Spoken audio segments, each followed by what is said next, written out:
In today's news, ManJack Creamery addresses the dispute they have with the Labor Department.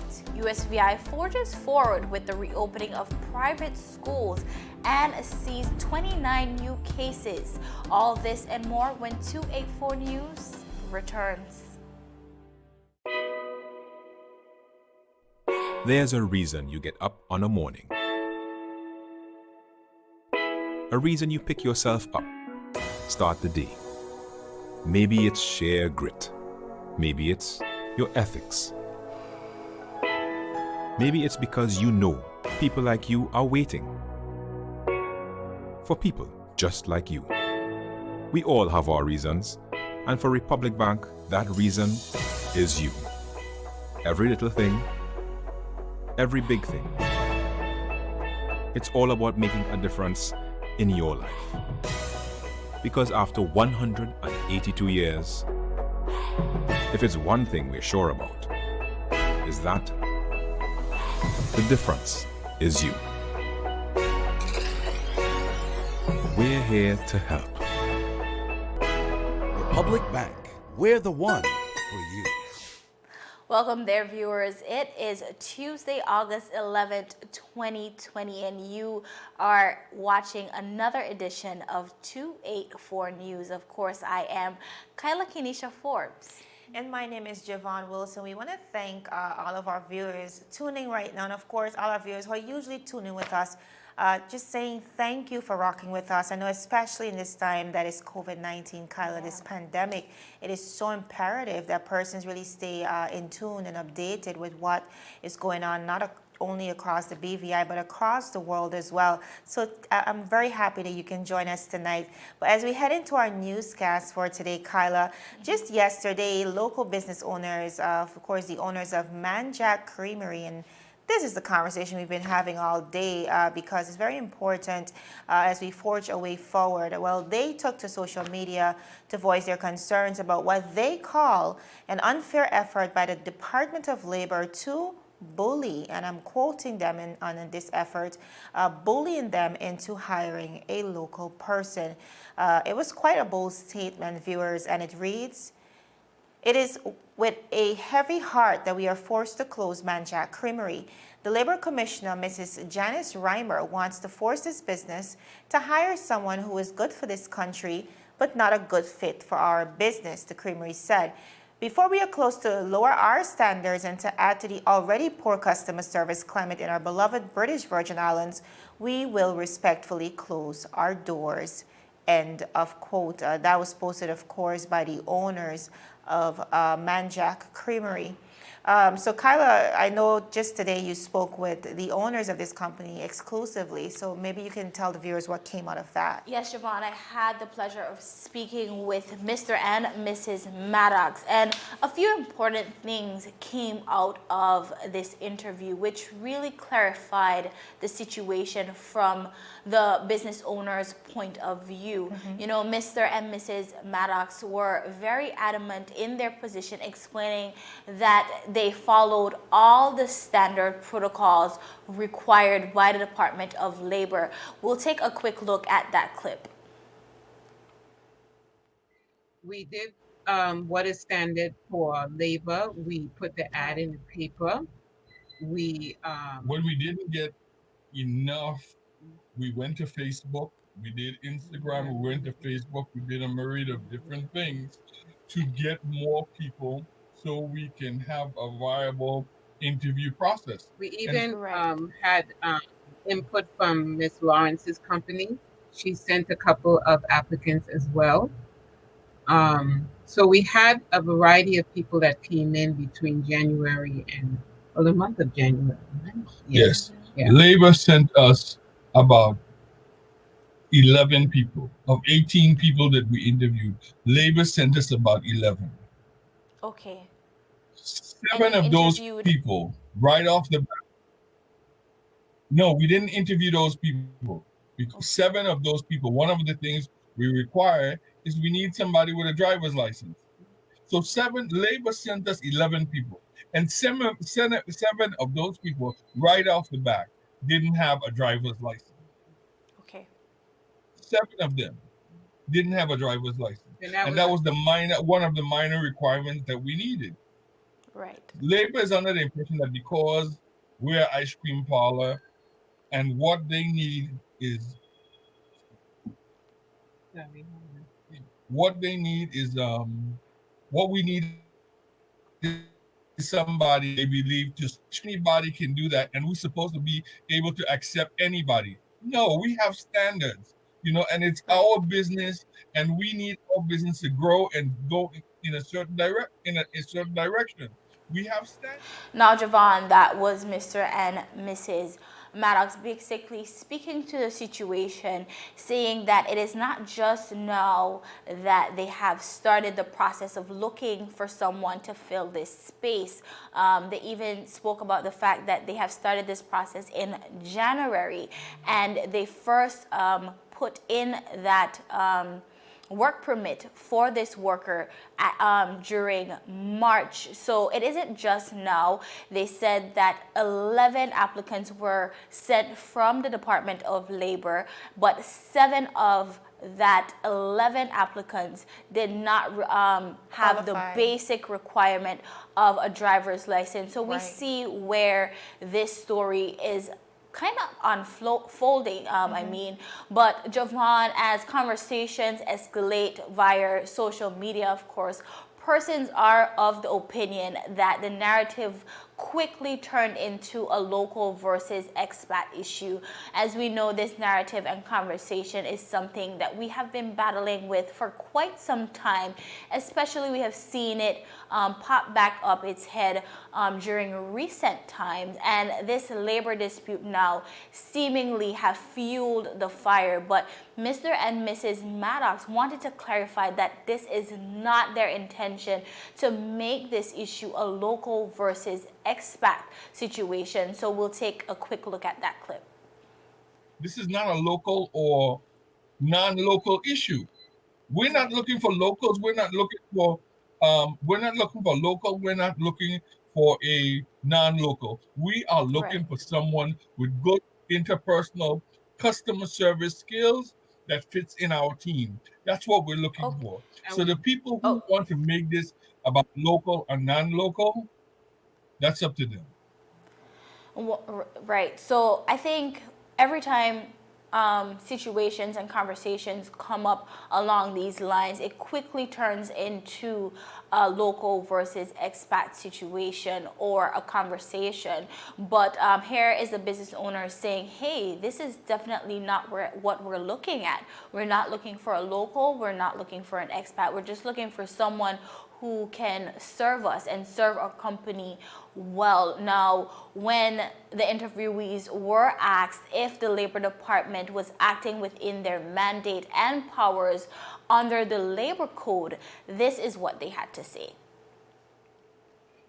I'm not a labor expert. All I know is my business. And all I know is the employees that I want. So I'm not a labor expert. And I think from what I don't know, but I don't believe that a government entity is supposed to be, and I may be wrong, somebody can correct me, is supposed to be interfering with the running of a private business, right?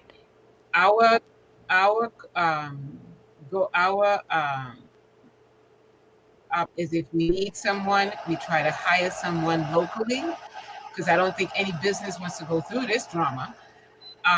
But if we can't find someone locally that fits our needs, then we go to and we find someone and we request a work permit. Labor is making. Of course, Javon, within having that conversation with the business owners, I think it was important to ask, is the Labor Department acting within the Labor Code? Because with conversations, persons are, on either sides of the fence, and there's no necessarily any right or wrong, but we have to look at the laws and legislations that are in place, and what they are basically saying that they aren't experts of the labor code or this specific industry, but they are of the opinion that the Labor Department and the government should not have that much of a hand in the running of private companies.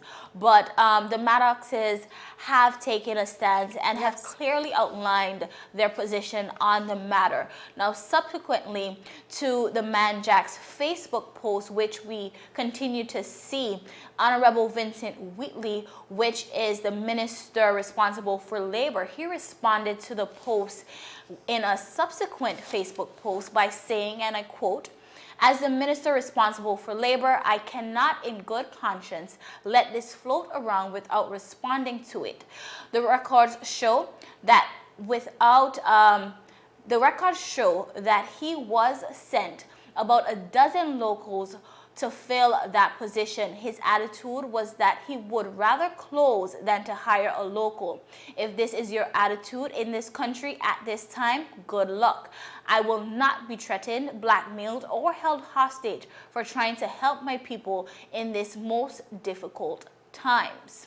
Definitely, and of course that post was made in response to the initial post on ManJack's Creamery post on Yes. social media. Now, just last evening, Labor Minister Honorable Vincent Wheatley as well responded, strongly opposing the claims again, and we see him standing unapologetic about his department's stance on the issue. Again, last night via the big story with Miss Kathy Richards, this is what he had to say on the issue, viewers. I've heard some threats. I've heard threats. If I don't let them do so and so, they will close. Well, I'm watching you close your doors. They're saying if you don't let me do what I want, we are prepared to pack up and leave. I would hate to see them leave, but you can't blackmail a country like that. That's wrong. It's wrong to even think like that. That because you are a big or major employer, whatever you feel you're doing, if you don't get what you want, you will close and go elsewhere. No country should be held under blackmail like that. I'm not prepared to do it. If they figure that they will leave to spite me and to spite the BVI, life will go on. Now, viewers, as it relates to the prominence of the issue, when questioned on whether it's specific to, Kyla, specific industry, if it's across the board, Yes. Honorable Wheatley responded by saying, and I quote, "I'm hearing it too often. I see it in all the sectors. They want to bring in somebody from outside when they are definite, confirmed locals. There are some local companies who have no intentions of hiring local persons, whether they are qualified or not, and that cannot be allowed to continue. We want to continue to work with businesses, but we want the businesses to work with us. Give the locals a chance. If they need training, provide a training or give me a roadmap on how you plan to train these persons to advance their careers." And in closing, viewers, the minister also said that he has no apologies for the business owners and other companies within the BVI who refuse to hire locals. He said, and I quote, "So here we have sometimes the innocent suffering for the guilty, and I'm sorry about that. But we have to protect our people the best way we can, and I make no apology for it." End of quote. Now, Kyla, like we've said for the duration of this story and based on the conversations we've been having across social media and following, there's so many details to go around with this story. There's always the two sides to the story, and then there's the truth. But I think one of the prime things we have to consider, we have to break down the fact that first and foremost, that it is not a true statement. And I see many persons via social media, we've experienced many persons saying, oh, BVI landers are very lazy, they lack poor customer service skills. And I think that in itself is where we are going wrong in labeling locals as lazy and as incapable of doing a job. So even if there are some persons, for example, who refuse to work certain jobs or may not be able to do so, whether they're trained or untrained, it matters not. I think labeling all as lazy is an incorrect, what I would call a blanket statement. It's just too broad of a statement. But we must also acknowledge the fact that every society has a few bad apples that might fit that flaw. And I'm telling you, like, every society that we know is flawed in that way. So that is not in any way very specific to the BVI. Right. Then there's the flip side to this coin, which shows you that you cannot tell a business that they have to hire a BVI lander, especially if they are of good faith and would have applied the necessary protocols laid out by the Department of Labor, as is seemingly the situation in this case with the owners of this company. I think ultimately that business, and I think we can all agree on that, a Right. business should reserve the right to hire who they deem fit to execute their business. Like Mrs. Maddox said, this broad brush approach, and that's a term she used Right. from government, it cannot work across the board, because essentially what is happening and what we're continuing to see, and like you said, the situation continues to brew, is that there's the gap between locals and Right. expatriates continues to widen at the expense of these decisions. And we're essentially forcing people against each other.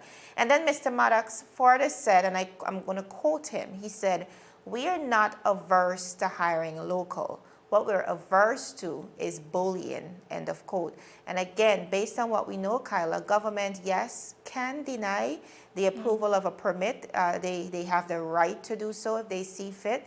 But if they are unreasonable with this power, then a business cannot operate within those confines. And then it boils down to not even a matter of hurting the foreign national applying for the job. It boils down to hurting the business. And if you hurt the business, Kyla, you eventually hurt your economy, especially in a pandemic. I do agree. And Javon, I think essentially what we see coming out of this rift between a private company and the Labor Department, because this is something that has been made public, but I'm sure that in-house, this is a situation that has probably been dealt with on many occasions. But I think two things that needs to be highlighted that could kind of bridge the gap is the training of locals, may it be in the private sector or in the public sector.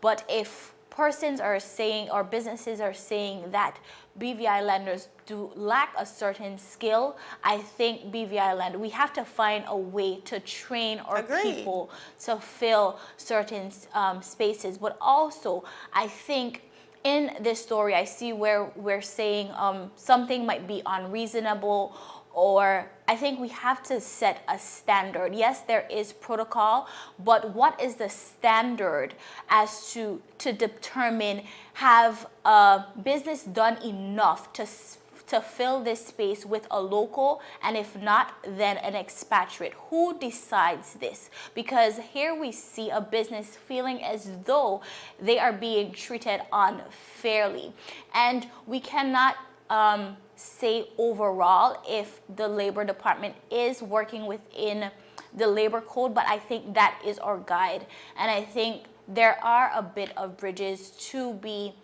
gapped, because as you said, there are some gray areas. This is happening, it's continuing to happen, not just this situation, but situations in general that is pulling our people apart, and we have to find a way to bridge that gap. But Javon, at the end of our interview, we asked the Maddoxes what would be a resolve in this situation. They said that they are willing to sit down with the Labor Department to discuss this situation further. And as you said, really and truly, I do hope that they can come to some point of resolve, because the last thing we would like to see is a local business shutting their doors over something that can be resolved. So we do hope that both parties can resolve this conflict. Agreed, my love. Our viewers, is still ahead. HireBVI is hosting their annual back-to-school distribution drive. I mean, annually, such a big deal. We want to tell you all about that and so much more when 284 News returns. Is business slow, cash flow down, hosting an upcoming event? We can help. Advertise with 284 Media and take your business or event to the next level by enhancing your present marketing and messaging strategies. Allow our team of experts to create a personalized ad that sets your business apart from all the rest. This could be your business or event. So, what are you waiting for? Contact our marketing team at 284media@cctbvi.com. Advertising with us works. Welcome back, viewers. Now, this year, HireBVI will host its annual back-to-school distribution drive on Saturday, August 29th at 4 p.m. to 6 p.m. at the Altair Scotliff Primary School grounds right here in Tortola. HireBVI will distribute hundreds of bags filled with school supplies, considering the impact that COVID-19 has had on the territory thus far. This year's event will be be hosted differently, recognizing all necessary safety and sanitary protocols. Participants that are interested in receiving school supplies are required to register their interest at the HireBVI office at the Tortola Pear Park from August 10th, 9 a.m. to 1 p.m. while supplies last. So you must get out there and register. That registration started actually yesterday, August 10th. Distribution will take place on August 29th, as we mentioned before, in the form of a drive-through on the Alter Scatliff grounds, which once again, we are repeating, commence promptly at 4 p.m. Only registered participants will receive school supplies. Of course, registration is free.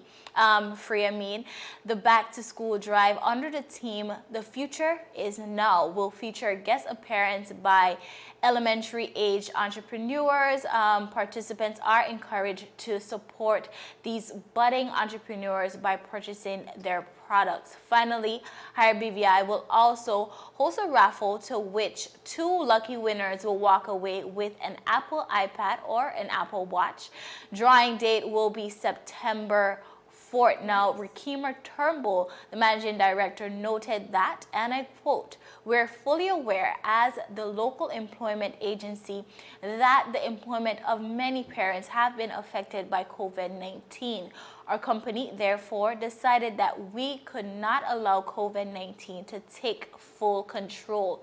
The unfortunate truth is that COVID-19 is not going anywhere anytime soon.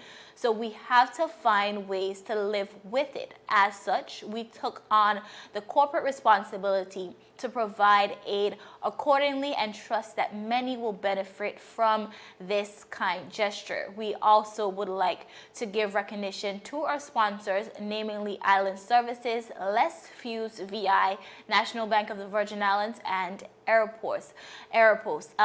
For more information about this back to school drive under the team, The Future is Now, call 284-442-4473. That's 442-4473. Or you can email info@hirebvi.com. And make sure to visit their website at www.hirebvi.com. Now, Javon, I definitely love this story because at the end of the day, I love when businesses take up their corporate responsibility. We all have a hand to play as COVID-19 continues to affect us, and one of our biggest and most valued resource, our children, our future, has to be taken care of. Absolutely, and like the managing director of HireBVI said, the future is now. COVID-19 does not stop the ship. We have to move forward, and I think we have a responsibility too in teaching our kids as we head back into some level of normalcy. Just educating them on how to adapt and live with and coexist within this pandemic. And I'm so happy to see, like you said, HireBVI, despite the challenges that we're all facing, even as business people within the community,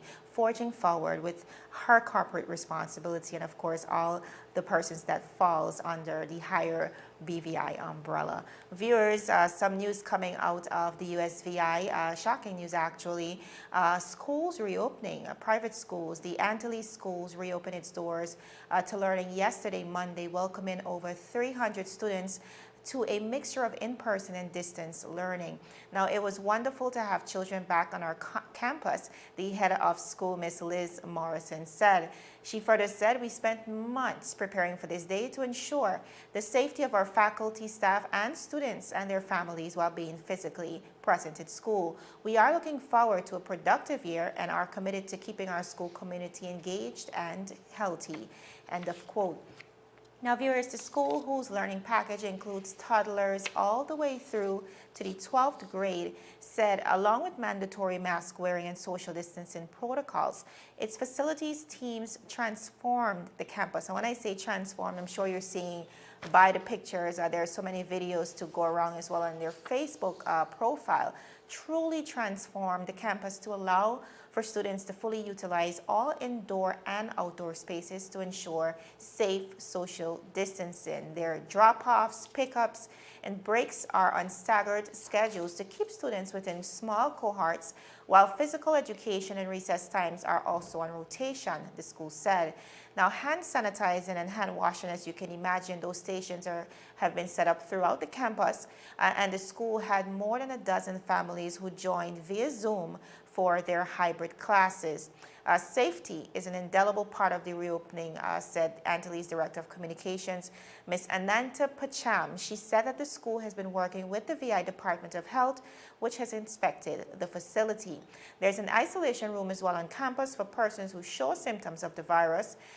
She further said, and I quote, "Anybody who has been diagnosed with COVID-19 in accordance to the CDC guidelines have to quarantine and not come back to campus." End of quote, she said.